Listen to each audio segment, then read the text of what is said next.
Hai, Assalamualaikum warahmatullahi wabarakatuh. Perkenalkan, nama saya Kristia Salmaito. Saya merupakan mahasiswi IAIN Sultan Amai Gorontalo, jurusan PGMI semester 5. Nah, di video kali ini saya akan menjelaskan proposal penelitian saya yang berjudul Upaya meningkatkan keterampilan berbicara siswa melalui metode bermain peran atau role playing pada pelajaran Bahasa Indonesia siswa kelas 5 di SDN 10 Limboto. Pada bab 1 pendahuluan. Nah, pada bab 1 ini terdapat latar belakang masalah.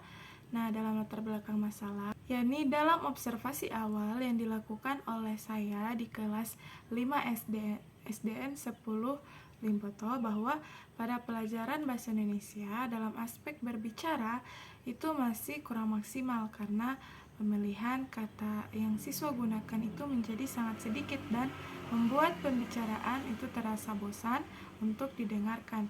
Pada saat berbicara, nada bicara siswa itu terlalu datar sehingga tidak dapat dibedakan antara pertanyaan dan pernyataan, sehingga membuat pembicaraan itu terasa kurang menarik untuk didengarkan. Kemudian ada kurangnya kesiapan siswa pada saat berbicara itu membuat pembicaraan siswa menjadi kurang lancar.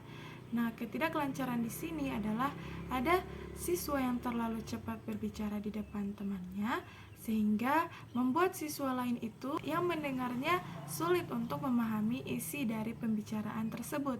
Dan ada juga siswa yang terlalu lambat menyampaikan isi pembicaraannya sehingga membuat siswa lain yang mendengarnya itu menjadi kurang bersemangat. Nah, berdasarkan hasil wawancara dengan guru kelas 5 tersebut, metode yang digunakan itu adalah metode berdiskusi. Dari hasil yang didapatkan dengan menggunakan metode berdiskusi, terdapat kelemahan yang membuat keterampilan berbicara itu tidak dapat dikuasai oleh masing-masing individu. Salah satu kelemahannya yaitu menurut Abdul Majid tahun 2013, nah, seiring terjadi pembicaraan dalam diskusi itu dikuasai oleh 2 orang atau 3 orang saja yang memiliki keterampilan berbicara. Metode berdiskusi itu hanya dapat meningkatkan keterampilan berbicara pada sebagian siswa saja, maka dibutuhkan metode yang tepat untuk meningkatkan keterampilan dan rasa percaya diri siswa secara keseluruhan.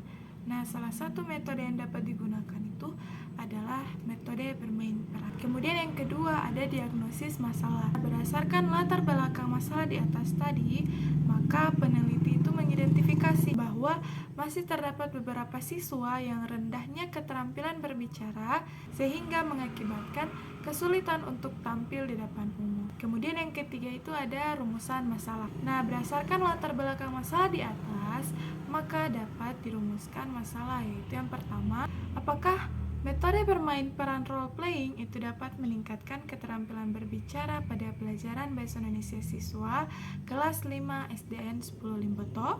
Nah, kemudian yang keempat itu ada tujuan dan manfaat penelitian. Tujuan dari penelitian ini yaitu yang pertama, untuk meningkatkan keterampilan berbicara melalui metode bermain peran atau role playing pada mata pelajaran Bahasa Indonesia siswa kelas 5 SDN 10 Limboto. Kemudian manfaat penelitian ini terbagi menjadi 3, yaitu yang pertama bagi guru. Manfaat bagi guru yaitu sebagai masukan dalam pengelolaan kelas dan strategi belajar mengajar yang aktif dengan menggunakan metode bermain peran. Yang kedua itu bagi siswa.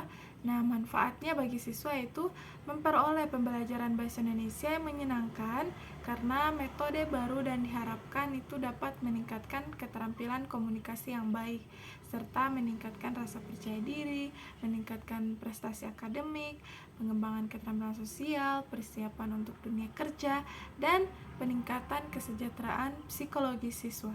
Yang ketiga yaitu bagi peneliti. Nah, manfaat bagi peneliti sendiri yaitu mendapatkan pengalaman langsung dalam proses belajar mengajar mata pelajaran Bahasa Indonesia sekaligus metode pembelajaran yang dapat dilaksanakan. Nah, kemudian yang kelima itu ada kajian penelitian yang relevan. Nah, di sini saya mengambil 3 penelitian yang relevan yang terdahulu, yaitu yang pertama ada penelitian yang dilakukan oleh Irnasis Katrin Suhailide yang berjudul Metode Bermain Peran dalam Penerapan Keterampilan Berbicara pada Siswa Kelas 5 Sekolah Dasar pada tahun 2020. Kemudian penelitian yang kedua yaitu penelitian yang dilakukan oleh Dinan Hanifah, Babang Robandi, dan Evi Mulyasari yang berjudul Peningkatan Keterampilan Berbicara Siswa Kelas 3 SD melalui penerapan metode bermain peran di Bandung pada tahun 2020. Dan penelitian yang ketiga yaitu penelitian yang dilakukan oleh Nur Raihan, Rizky Ananda, Muhammad Syahrul Rizal, dan Ori Syafari Zamel Sutian yang berjudul Peningkatan Keterampilan Berbicara Menggunakan Metode Bermain Peran para Siswa Sekolah Dasar pada tahun 2023. Nah, selanjutnya bab 2 yaitu ada kajian teori. Nah, pada kajian teori ini dapat beberapa poin-poin penting, yaitu yang pertama adalah landasan teori. Nah, pada landasan teori itu terdapat keterampilan berbicara. Keterampilan berbicara itu merupakan kemampuan seseorang dalam mengucapkan kata-kata untuk mengekspresikan dan menyampaikan perasaannya untuk berbicara di depan banyak orang. Poin yang kedua itu ada metode bermain peran atau role playing. Nah, pada metode bermain peran ini juga terdapat beberapa poin penting, yaitu yang pertama ada pengertian bermain peran atau role playing. Nah, metode bermain peran atau role playing itu adalah suatu cara yang dapat digunakan oleh guru dalam melatih siswa untuk memahami masalah-masalah sosial serta melatih kemampuannya dalam berdialog dengan orang lain. Kemudian yang kedua itu ada langkah-langkah metode bermain peran atau role play. Yaitu yang pertama, guru menyiapkan teks dialog yang sesuai dengan materi. Kemudian yang kedua, siswa diberi teks cerita untuk bermain peran. Ketiga, siswa ditunjuk untuk berkelompok sesuai dengan pemeranan yang dibutuhkan. Keempat, siswa diberikan waktu serta bimbingan untuk latihan bermain peran. Kelima, siswa menampilkan kegiatan bermain peran di hadapan temannya. Selama kegiatan berlangsung, itu dijelaskan kepada pendengar mengenai peranan mereka. Keenam, terakhir, guru menugaskan siswa lain untuk membuat kesimpulan mengenai kegiatan tersebut. Kemudian poin yang ketiga yaitu kelebihan dan kelemahan metode bermain peran atau role playing. Kelebihannya itu yang pertama, dapat meningkatkan keterampilan sosial dan komunikasi yang baik. Yang kedua, mengasah keterampilan pemecahan masalah. Yang ketiga, dapat meningkatkan kepercayaan diri. Keempat, siswa dapat belajar melalui pengalaman. Dan yang kelima itu, siswa dapat mengembangkan empati terhadap orang lain. Dan kelemahannya, yang pertama, membutuhkan waktu yang lebih lama dibanding dengan metode lain. Kedua, tidak cocok untuk semua peserta. Kemungkinan ada peserta yang pemalu atau introvert, mungkin merasa canggung atau kurang nyaman. Ketiga, kemungkinan kurangnya serius. Keempat, tergantung pada kemampuan fasilitator.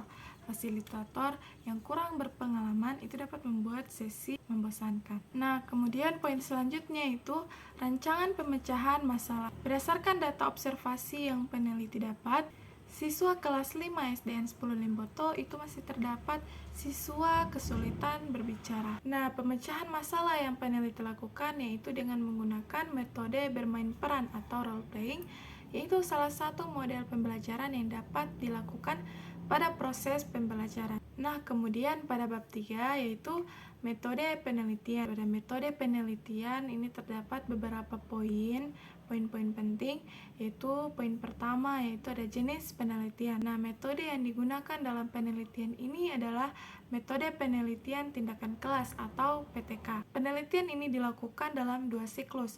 Nah, dalam setiap siklus atau putaran kegiatan PTK itu dilakukan 4 kegiatan pokok, yaitu perencanaan, melaksanakan tindakan, observasi, dan refleksi. Kemudian poin yang kedua yaitu tempat dan waktu penelitian. Nah, tempat penelitian ini dilaksanakan di SDN 10 Limboto, berlokasi di Kayu Bulan, Kecamatan Limboto, Kabupaten Gorontalo, Provinsi Gorontalo. Waktu yang digunakan untuk melakukan penelitian ini itu dimulai pada tanggal 11 November sampai dengan 11 Desember 2024. Nah, kemudian poin yang ketiga yaitu ada variabel penelitian. Nah, variabel penelitian ini juga terdapat dua poin, yaitu poin yang pertama, variabel bebas atau independen.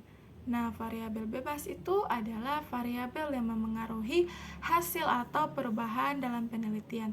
Nah, dalam penelitian tentang efek metode bermain peran itu adalah variabel bebas. Kedua itu ada variabel terikat atau dependen. Variabel terikat itu adalah variabel yang dipengaruhi oleh variabel bebas. Ini adalah variabel yang diukur hasilnya.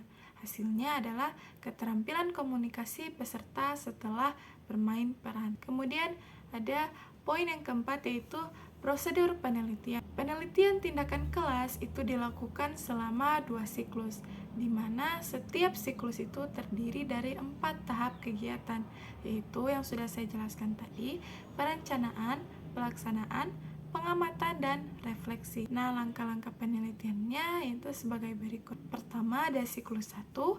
Nah, siklus 1 ini terdapat 4 poin penting, yaitu yang pertama, perencanaan atau planning. Nah, berdasarkan hasil pengamatan saat pembelajaran bahasa Indonesia mengenai keterampilan berbicara siswa, itu tidak dilatih secara individu untuk tampil berbicara di hadapan temannya, sehingga rasa percaya diri siswa itu sangat rendah karena kurangnya latihan tersebut. Permasalahan dari penggunaan metode sebelumnya yaitu metode diskusi, karena kurang mampu untuk menyelesaikan rasa percaya diri siswa agar dapat meningkat dan berpengaruh pada keterampilan berbicara yang hanya sebagian siswa saja yang memilikinya. Melihat kondisi tersebut, keterampilan berbicara siswa itu perlu diadakan perbaikan.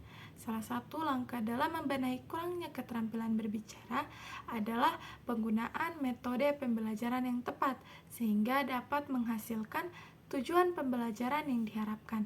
Salah satunya adalah metode bermain peran atau role playing. Kemudian poin kedua yaitu pelaksanaan atau acting. Berdasarkan penelitian menunjukkan bahwa rata-rata skor penilaian keterampilan berbicara yang diperoleh oleh siswa yaitu 70 termasuk ke dalam kategori cukup. Jika dihubungkan dengan batas ketuntasan minimum KKM SDN 10 Limboto yaitu 75, maka rata-rata tersebut masuk dalam kategori belum tuntas.